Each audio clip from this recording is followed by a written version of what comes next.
এই অশ্রু শোকের প্রিয়জন হারানোর বেদনার। যুক্তরাষ্ট্র ও ইসরায়েলের যৌথ আগ্রাসনে ইরানের সর্বোচ্চ ধর্মীয় নেতা আয়াতুল্লাহ আলী খামেনির মৃত্যুর খবর ছড়িয়ে পড়ার সঙ্গে সঙ্গে রাজপথে নেমে আসেন লাখ লাখ মানুষ। সর্বোচ্চ ধর্মীয় নেতার মৃত্যুতে যেন শোকের সাগরে ভাসছে গোটা ইরান।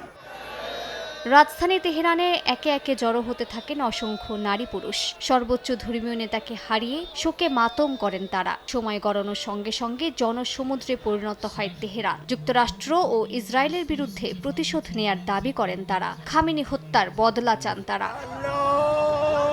শুধু তেহরানই নয়, ইস্পাহান সহ ইরানের আরও বেশ কয়েকটি শহরে রাজপথে নেমে আসেন সাধারণ ইরানিরা। মার্কিন আগ্রাসনের বিরুদ্ধে তীব্র প্রতিরোধ গড়ে তোলার ডাক দেন তারা। সর্বোচ্চ নেতার মৃত্যুতে দেশ জুড়ে ৪০ দিনের রাষ্ট্রীয় শোক ঘোষণা করেছে ইরান। সেই সঙ্গে ঘোষণা করা হয়েছে ৭ দিনের সাধারণ ছুটি।